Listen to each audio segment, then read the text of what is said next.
في ناس كتير قوي فاكرة ان الجواز فرض. هو الجواز سنة. من استطاع منكم الباءة فليتزوج.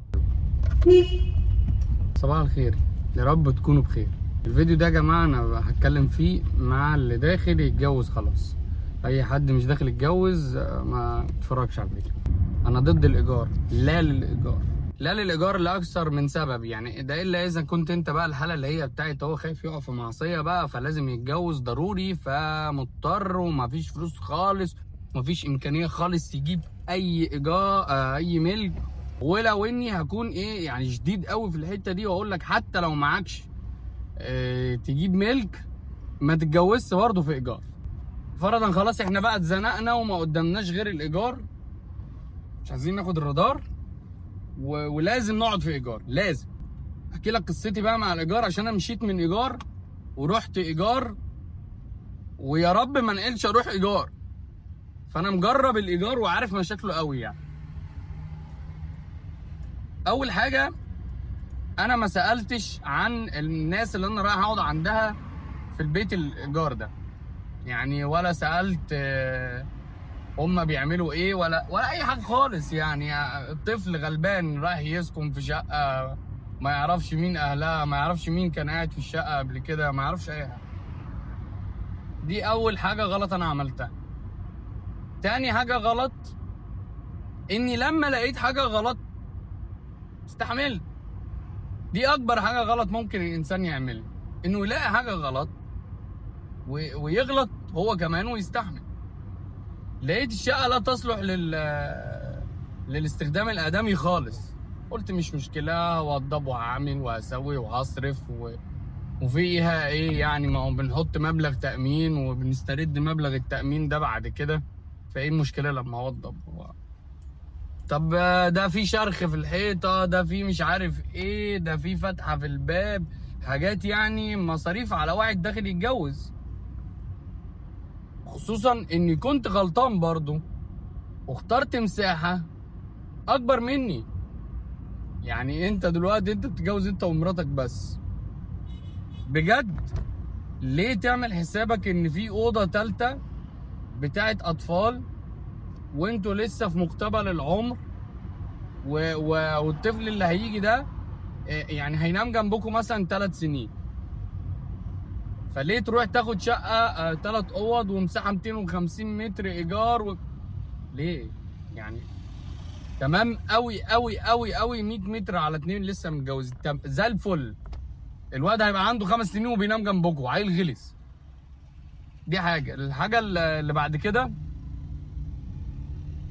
العقود بتاعه الايجار، يا بقى دي بقى مصيبه. طبعا انا كراجل خريج حقوق وعامل نفسي شاطر في العقود، بقرا العقد وخلاص وتمام. لما الاقي بند مش عاجبني المفروض اقول لا يا جماعه انا مش همضي على البند وغيروه او اي حاجه، بقى اقول مش عاجبني او اتناقش فيه اي حاجه. الغريب بقى ان انت تثق في الشخص المحامي بقى او اللي انت بتتعامل معاه، فما يفرقش معاك ايه اللي موجود جوه العقد او ما تركزش قوي لانه عقد زي اي عقد. اتاري ان في محامين بتعمل عقود محنكه عشان خاطر يبقى العقد بتاعه غير العقد اللي موجود في المكتبه. يعني العقد لا الازرق ولا الاخضر اللي موجود في المكتبه، لا ده اخي عايزين عقد كده يليق بالمحامي اللي انت رايح له ده. فيديك عقد يحط لك فيه بنود معفنه علشان خاطر يبقى هو المحامي المحنك، فانت بتثق في الراجل فيلبسك. يعني مثلا انا كنت ماضي على العقد بتاع الايجار وانا ما اعرفش، لاني واثق في المحامي لانه جاري واعرفه من زمان. كاتب في العقد ان انا لو اتاخرت بعد 10 ايام او اتاخرت عن سداد دفعه الايجار دي 10 ايام هدفع 1000 جنيه تعويض عن كل يوم انا اتاخرت. وكذلك الامر على كل حاجه بقى، لو اتاخرت على الغاز، لو اتاخرت على الميه، لو اتاخرت على الكهرباء. طب يعني افرض واحد مسافر طب افرض، وده اللي حصل بقى، ان صاحب الشقه مش عايز ياخد الايجار، رفض.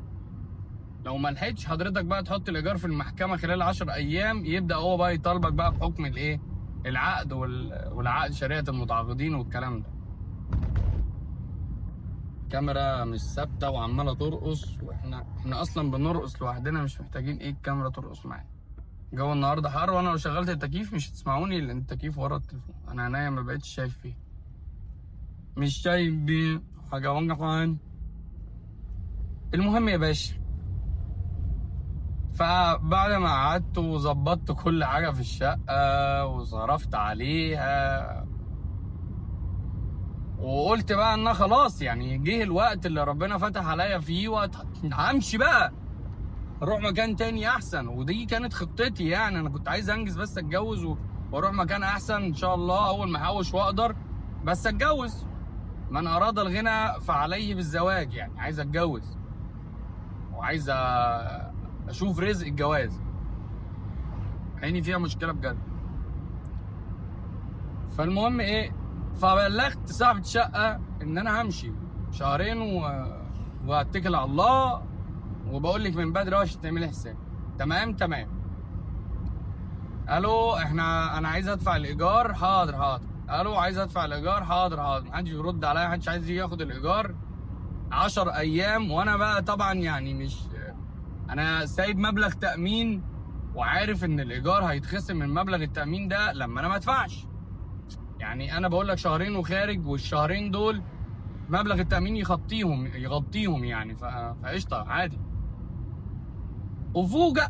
وفوجئ اني الاقي دعوه طرد. ده ليه دعوه طرد ايه؟ انا عايز امشي، ليه دعوه طرد؟ افهم بقى انه دعوه طرد ليه. ان دعوه الطرد دي، بموجب دعوه الطرد دي انت مش هتاخد مبلغ التامين، فلوس التامين اللي انت دافعها مش هتضيع عليك، فيقوموا هم يرفعوا عليك دعوه طرد عشان يخلوك ما تاخدش مبلغ التامين. ومش بس كده، لا، يطالبوك بالتعويض اللي هو انت اتاخرت عن 10 ايام، فيطالبوك بالتعويض بقى 1000 جنيه عن كل يوم. فطبعا الكلام مش منطقي يعني بالنسبه لي، انا مش فاهم فيه ايه. فانا قلت للناس انا خلاص ماشي، انا هاخد بعضي وهمشي، ومالكش، راحوا قالوا لي مالكش مبلغ تامين. قلت لهم لا، ليا مبلغ تامين، ايه الهبل ده؟ راحوا كملوا بقى الدعوه ورفعوا دعوه، يعني حطوا بقى الحاجات بتاعه التعويض والحاجات دي. في خلال المده دي احنا عموما في القضيه دي بقى لنا سنه بالظبط، سنه وشويه، كل ده في المحاكم، وانا رايح دلوقتي جلسه خبير. فانا بص يعني على اخري، انا بقول لك كده عشان انا ايه، متضايق قوي من موضوع الايجار ده، يعني متعبي منه. كل ده كوم، وكون ان صاحب الشقه نفسه يطلع شخص مش سوي مثلا، ولا يراعي ان انت شاب لسه عايز تتجوز وعايز تبدا حياتك، ما بيراعيش ده. لانه لو بيراعي ربنا وبيراعي ده مش هيجي عليك خالص، وهيشوفك زي ابنه، وهيبقى عارف ان ابنه هيجي عليه وقت هيتجوز هيحتاج ان صاحب الملك او حماه حتى على الاقل يقف معاه ويقف في صفه. لا، هو الناس دي بتفكر في الماني. كانت بدايه دخلة السودانيين، وكانوا بيأجروا وما زالوا بيأجروا بارقام عاليه، فالطمع بقى، انت عايز تمشي كل اللي موجود دلوقتي، اصحاب الشقق عايزين يمشوهم علشان يأجروا بسعر اعلى للسودانيين يعني.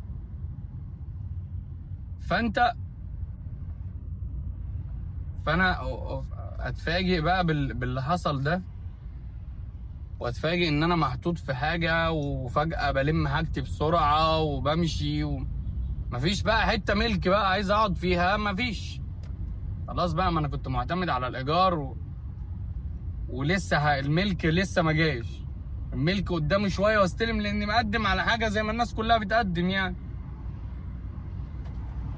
فاضطر اروح ادور على شقه ايجار جنب المكان اللي انا مقدم فيه على شقه تمليك عشان اقعد جنبه.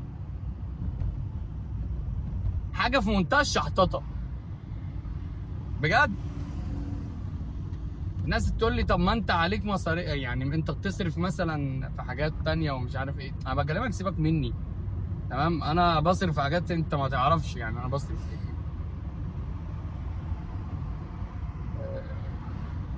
ولما رحت بقى للشقه التانية كنت متعلم بقى شويه حاجات من الشقه الاولى. اولا ما خليتش محامي يكتب عقد الايجار، جبت عقد من المكتبه، حطيت مبلغ تاميني واضح، حددت المده اللي هدخل فيها واللي هخرج فيها. الناس طبعا هتفتكر دلوقتي حاجات وتقول لك ايه ده، انا يعني من الناس اللي بتتفرج واللي هم اصحاب شقق يقول لك ده اللي قاعد مش عايز يخرج. طب ما هو انا دلوقتي انا بقول لك احنا في وضع العكس ومش هتشوفه كتير. اللي قاعد هو اللي عايز يخرج وعايز يسلم البيت، بس صاحب البيت مش عايز يستلم، مش عشان هو يعني متضايق من الشقه وعايز ده يقعد، لا عشان ياخد مبلغ تعويض. المطلوب، انا عايز احذرك جدا من عقد الايجار علشان خاطر ما تغلطش غلطتي وتلاقي نفسك محطوط في حاجه انت مش قدها. مطلوب مني مبلغ تعويض يعني يكاد يكون حاجه، انا ما بهزرش والله، 600,000 تقريبا او 700,000 جنيه. يعني انت متخيل كل بند بقى، مثلا بند الغاز ده انت عليك تعويض فيه 200,000، بند الكهرباء مش عارف كام، بند الميه مثلا ده في مديونيه على البيت. لما رحت ادفع ميه شقتي قالوا لي لا ده انت في مديونيه على البيت من 2015. قلت لهم انا هدفع مديونيه البيت ليه، انا مالي؟ قالوا لي ما لا، ما احنا ما بنقبلش شقه لوحدها، لازم البيت. طبعا فما دفعتش. فانت عايزه تغرمني على ده، فشيء مش منطقي. وتبدا بقى القرف بقى، يبدا القرف بتاع صحاب الملك طبعا سايقين السمعه، انا ما بتكلمش عن المحترمين، يبان. تبدا بقى تشتم وتقل ادبها وتبدا بقى تضغط عليك وتستفزك علشان انت كمان تغلط. فانا ايه اللي يقعدني في شقه ايجار؟ طبعا هو كله خير يعني، حتى لو انت قعدت في شقه ايجار وخدت بالك من اول حاجه الجيره. نسيت اتكلم في نقطه مهمه جدا، الجيره يا جماعه. الجيره عشان وانا بلم الحاجه بتاعتي من البيت والعفش وكده، الجيران طلعوا تحتيه قعدوا يتخانقوا معايا ويقولوا لي انت في ميه مغرقانه والسقف طبعا ده اي كلام، ده رمي بلا يعني، لان مفيش اي حاجه اسمها كده. انا قاعد فوقيكوا بقالي سنه ونص، اكيد مش في اليوم اللي انا بعزل فيه يعني الميه بقالها سنتين واقعه يعني. فطبعا الجيره، فانت وانت رايح تأجر تختار الجار قبل الدار. سيدنا محمد صلى الله عليه وسلم وصانا على 7 جار. احنا كانت العماره 3 ادوار بس هما ما توسوش يعني عليا خالص، انا مش فاهم في ايه. فالحمد لله في الاول وفي الاخر دي نصيحتي ليك، هي حاجه صغيره بس بجد. اتجوز في 200 ملك، مش هقول 200 خلينا 30 متر ملك، وما تتجوزش في ايجار. ولو انت غير مقتدر ما تزعلش نفسك، اتجوز في ايجار عادي، بس اختار الشقه، اختار صاحب البيت، اختار الجار، وما تختارش اللي جنب الشغل، وما تختارش اللي جنب ماما واللي جنب بابا. جنب الشغل وجنب ماما وجنب بابا دي حاجات ما تخلكش تستحمل قرف ال3 دول، قرف صاحب البيت والجار الوحش والبنود والشروط بتاعه العقد نفسها لو كان فيه. ادعوا لي بقى ربنا يكرمني. انا بصور الفيديو ده مش عارف انزله امتى، مش عارف انزله ولا لا، اصلا بفضفض لان انا عايز اتكلم بجد، لان انا اصلا شاب صغير يعني على الكلام ده والبهدله دي. كنت عايز اتجوز بسرعه واقعد في بيتي يلمني انا ومراتي بسرعه، والتسرع وحش قوي يا جماعه. انا اكتشفت ان هو طبعا يعني الحمد لله مفيش حاجه ربنا بيجيبها وحشه وكان خير، بس اتعلمت منه يعني، اتأذيت منه نفسيا قبل ما اكون ماديا خالص يعني. اختار صح وخد وقتك، والله ما تتسرع، وربنا يوفقك يا رب في حياتك. واستأذنكم بقى لو انتم محتاجين اي استفسارات في الجواز، في الطلاق، في الحاجات دي، او عايزين اتكلم معاكم في حاجه، انا ممكن اتكلم معاكم من وقت للتاني في شويه حاجات انا مريت بيها. لو عايزين كمان تدردشوا معايا في حاجات شخصيه، انا احب ان انا اتكلم معاكم قوي في حاجات زي دي، واحب اقرب منكم قوي، واحب تعرفوني اكتر، لان انا بني ادم من جوه، انا مختلف تماما عن الحاجات اللي انتوا بتشوفوها. يعني فيديو فصل، انا بني ادم مختلف عن الحاجات اللي انتوا بتشوفوها، مش متصنع، مش بعمل حاجات وانا على الحقيقه حاجه تانية. لا، انا عندي جانب من شخصيتي الناس ما تعرفوش، فانا احب ان الناس تعرفه. طبعا في جانب تاني انا بحب احتفظ بيه لنفسي، بس في جوانب انتوا ما تعرفوهاش. انا احب ان انتوا تشاركوني، تتكلموا معايا وخلينا نتناقش، وانا احب ان احنا نكون صحاب وعيله اكتر من كده يعني. يلا اشوفكم على خير، وربنا يوفقكم. واي حد بينوي خير في حياته وبيتقي الله، ومن يتقي الله يجعل له مخرجا. الجواز حلو ورزق وخير وكل حاجه، والله العظيم مش عايز حد يقلق ويتوتر ويخاف بعد الكلام اللي انا بقوله. لو انت يعني لسه داخل على الجواز، ربنا يوفقك في حياتك، وما تنساش تكلمني عشان اجوزك، عشان اكتب لك كتب كتاب. يلا اشوفك على خير.